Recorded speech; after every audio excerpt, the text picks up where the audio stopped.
SCP-035 is to be contained within a steel, iron, and lead-shielded room at all times.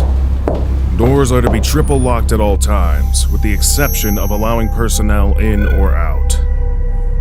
No fewer than 2 armed guards are to be posted at any time. Guards must remain outside at all times and are not allowed within the containment room under any circumstances. SCP-035 appears to be a white porcelain tragedy mask. A highly corrosive and degenerative viscous liquid constantly seeps from its eye and mouth holes, and anything coming into contact with this substance slowly decays over a period of time until it has decayed completely into a pool of the original contaminant. The origin of the liquid is unknown. Conversations with SCP-035 have proven to be informative. Researchers have learned details about other SCP objects and history in general, as SCP-035 claims to have been at many momentous events. SCP-035 displays a highly intelligent and charismatic personality, being both amiable and flattering to all those who speak with it. It comes across as highly intelligent and appears to have a photographic memory. However, psychological analysis has revealed SCP-035 to possess a highly manipulative nature, capable of forcing sudden and profound changes to an interviewer's psychological state. SCP-035 has proven to be highly sadistic and can transform individuals into near mindless servants with linguistic persuasion alone.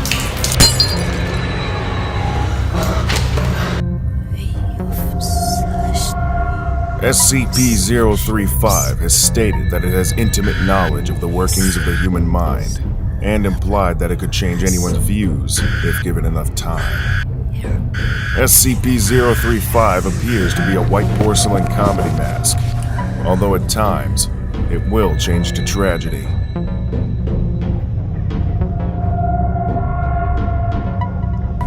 In these events, all existing visual records, such as photographs and video footage, automatically change to reflect its new appearance. Subjects within 1.5 to 2 meters of SCP-035, or in visual contact with it, experience a strong urge to put it on.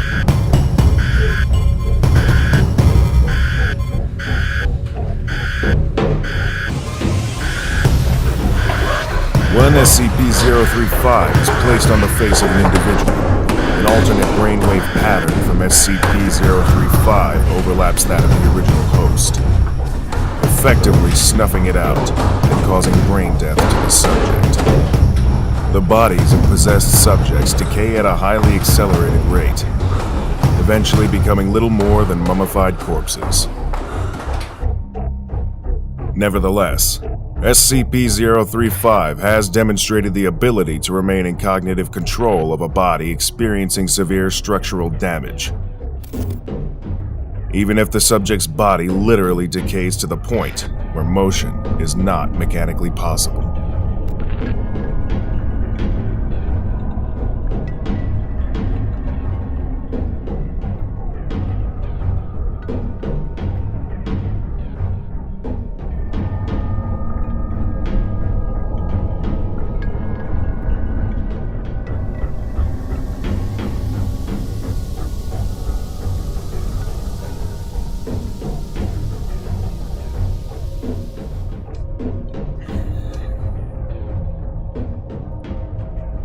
SCP-035 is to be kept within a hermetically sealed glass case, no fewer than 10 centimeters thick. A trained psychologist is to remain on site at all times, and research personnel are not to touch SCP-035 at any time.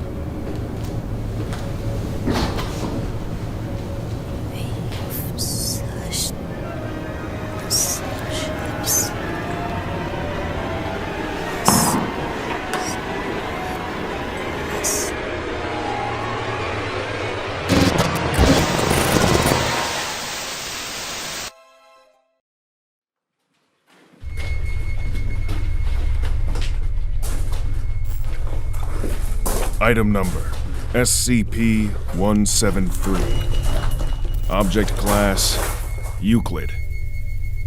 Special containment procedures. Item SCP-173 is to be kept in a locked container at all times.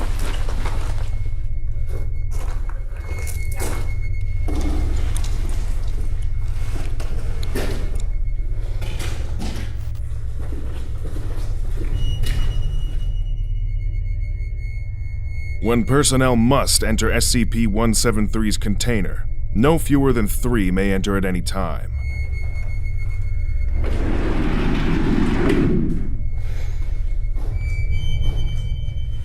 And the doors to be relocked behind them. At all times, 2 persons must maintain direct eye contact with SCP-173 until all personnel have vacated and relocked the container. Moved to Site 19 in 1993. The origin of the object, as of yet, unknown.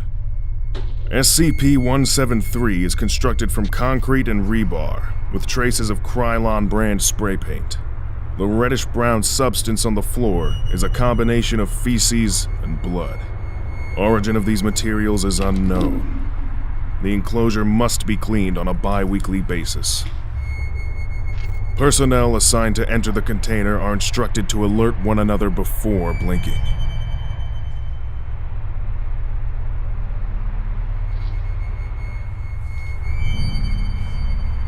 Line of sight must not be broken at any time with SCP-173. The object cannot move while within a direct line of sight, because SCP-173 is animate and extremely hostile.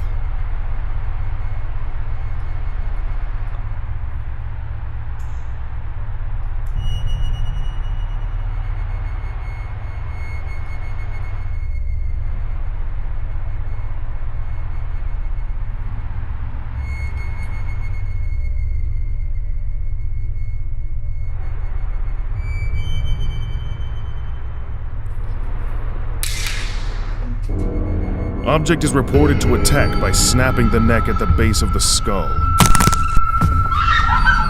or by strangulation.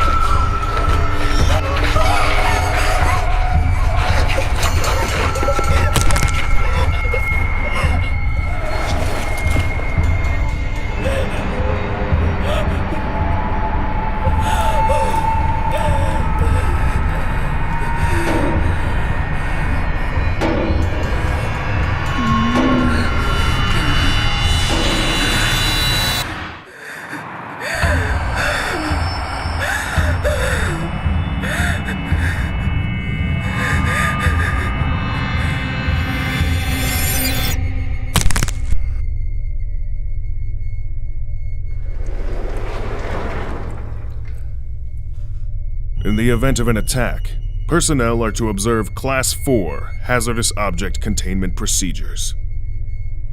Personnel report sounds of scraping stone originating from within the container when no one is present inside. This is considered normal, and any change in this behavior should be reported to the acting HMCL supervisor on duty.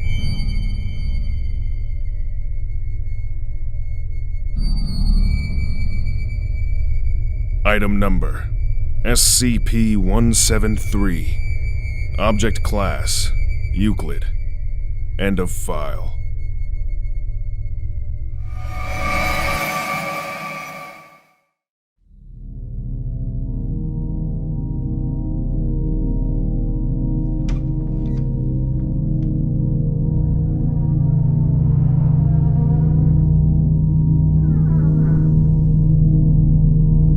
The whereabouts of SCP-1048 are currently unknown, though it is still believed to be somewhere in Site-24. Subject is to be secured for containment, but any creation of SCP-1048s should be destroyed on sight, unless further evidence warrants less extreme actions.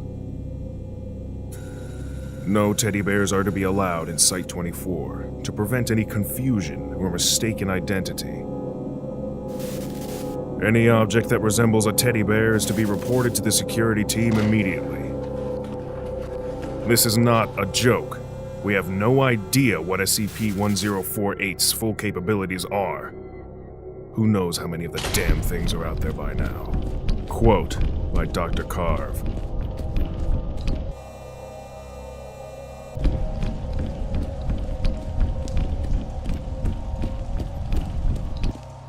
SCP-1048 is a small teddy bear, approximately 33 centimeters in height. Through testing, composition of the subject revealed no unusual qualities that make it discernible from a non-sapient teddy bear. Subject is capable of moving of its own accord and can communicate through a small range of gestures. The subject regularly shows affection to individuals in ways found endearing by most people. Affection is usually given in the form of a hug to the lower leg, but subject has also been observed dancing, jumping in place, and in 2 separate events it has even drawn childlike pictures for janitorial staff. All Foundation personnel that have interacted with the subject have responded positively to its affection, even D-Class with normally sociopathic tendencies. Attempts at direct communication with SCP-1048 have not been considered successful.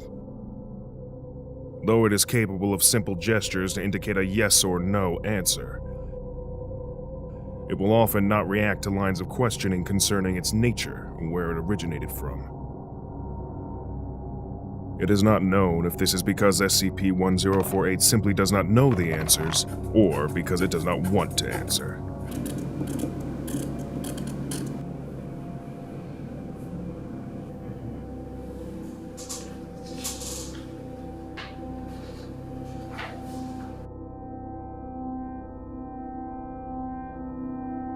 Though capable of drawing pictures, it has not used its art as a form of communication beyond showing affection, even when encouraged to do so.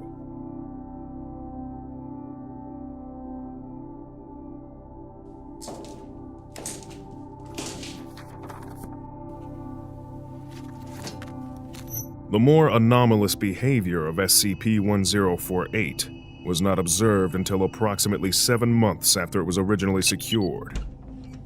It is hypothesized that the subject is able to construct crude replicas of itself using various materials, by a process that has yet to be observed directly by Foundation staff.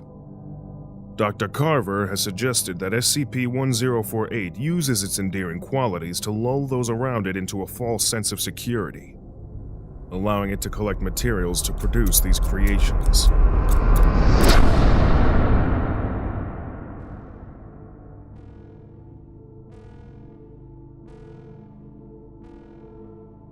Currently, there are 3 known creations of SCP-1048, designated SCP-1048-A, SCP-1048-B, and SCP-1048-C.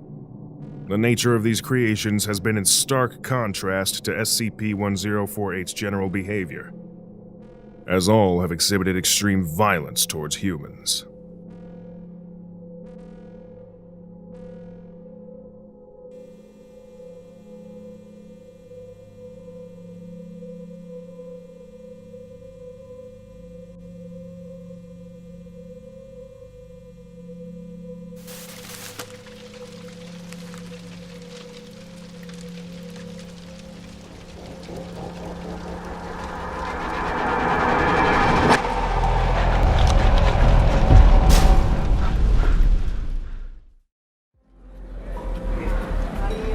It's a warm, late summer evening. 3 girls are out for a night on the town. Everything seems normal, and the girls are hoping to have a fun time.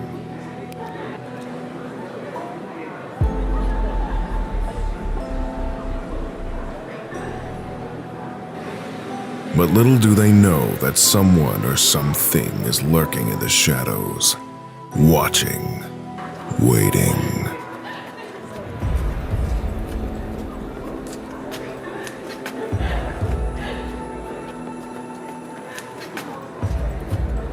SCP-049 is a humanoid, roughly 1.9 meters in height, which bears the appearance of a plague doctor.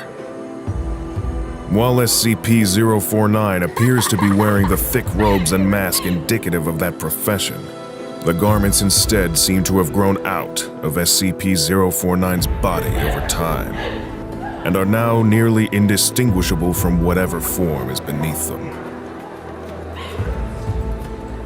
SCP-049 will become hostile with individuals it sees as being affected by the pestilence, often having to be restrained should it encounter such. If left unchecked, SCP-049 will generally attempt to kill any such individual. SCP-049 is capable of causing all biological functions of an organism to cease through direct skin contact.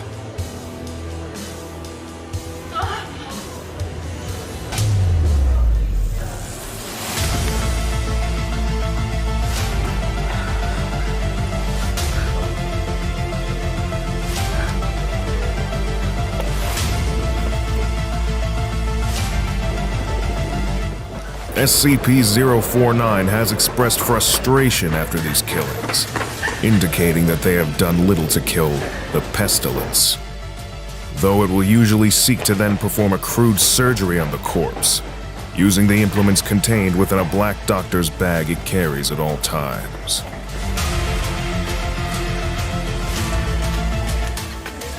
While these surgeries are not always successful, they often result in the creation of instances of SCP-049-2.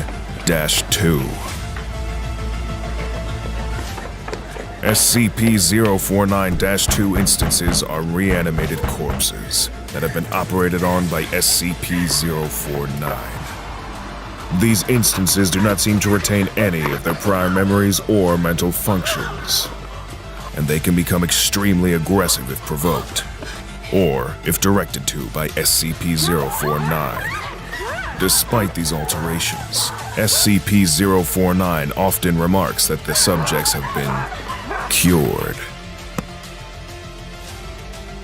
SCP-049 has spent a considerable amount of time studying and performing surgery on various mammalian corpses.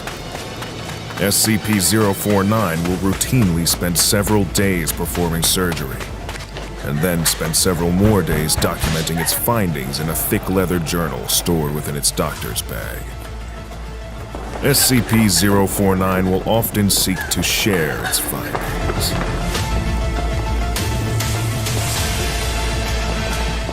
SCP-049 was discovered during the investigation of a series of unknown disappearances.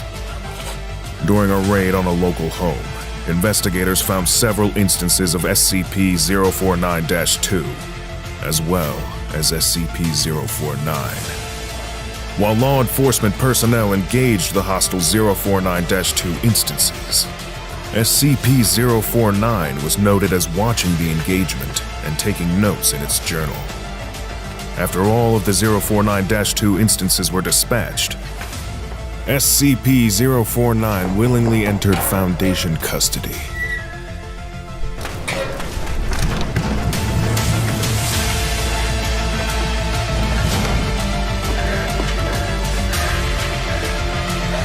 SCP-049 is contained within a standard secure humanoid containment cell in Research Sector 02 at Site 19.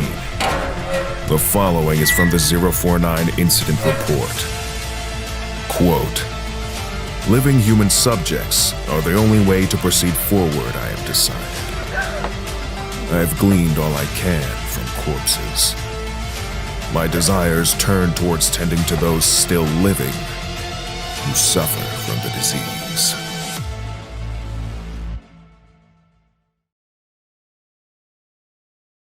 You've just woken up in the middle of a cornfield. You have no idea how you got here.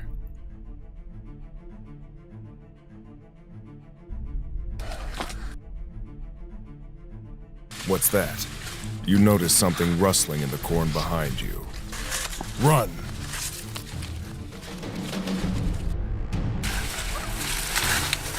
It's right behind you. Don't look back. Just keep going.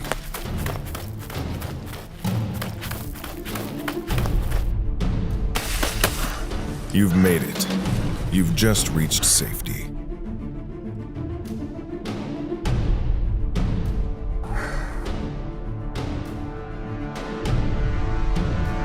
Or did you?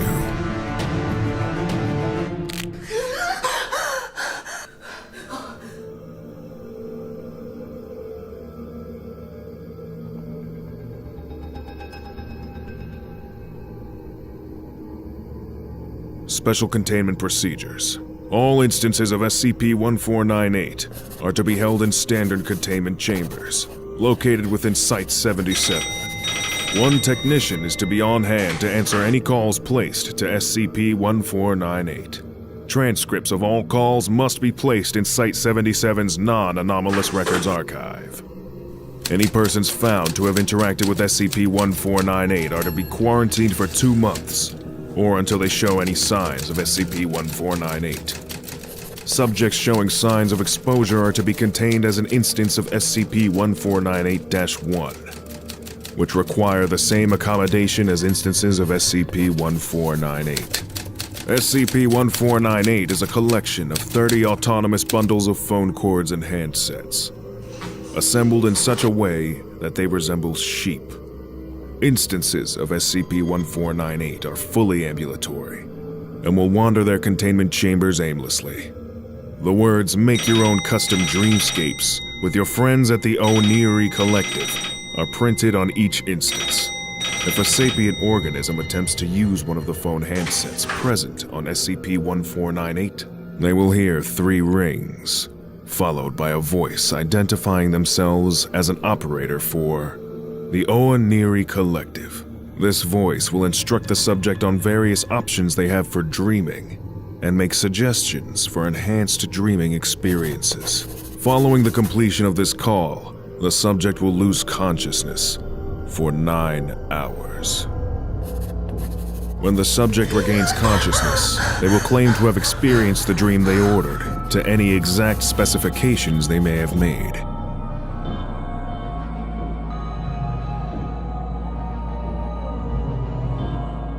Subjects may express a desire to continue using SCP-1498's effect, or attempt to reuse it immediately.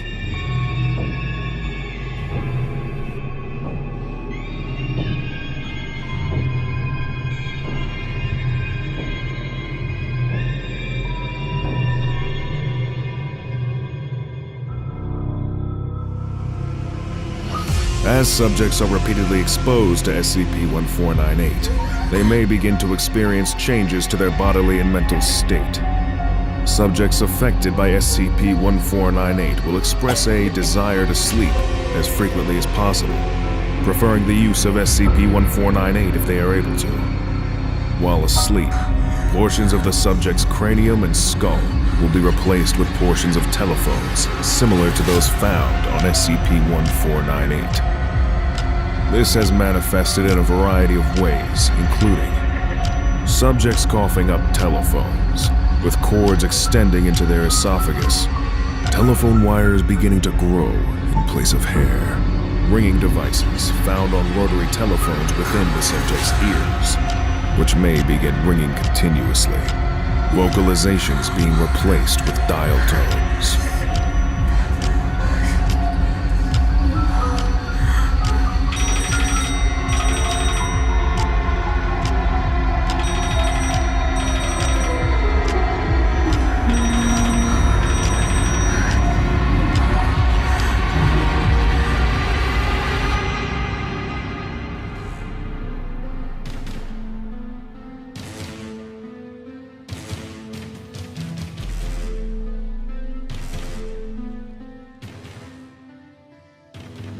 SCP-1498 was recovered on 9/18/1965 from an abandoned office complex in Miami, Florida, USA.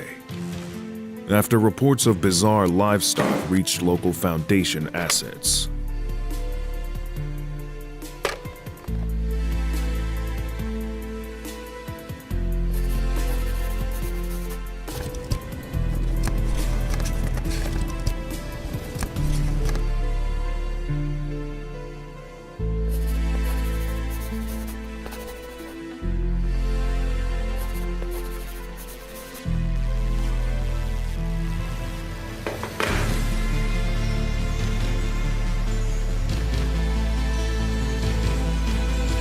When Foundation agents entered the building, they discovered the SCP-1498 instances, one bedroll, approximately half a ton of rotary telephone components,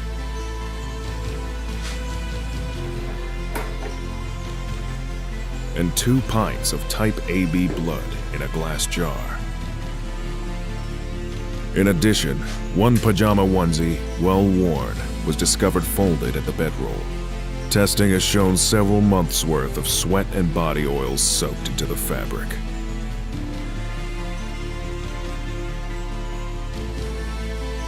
Eventually, a rotary phone will assemble itself on the subject's head, out of all the components that have been grown within and on their bodies.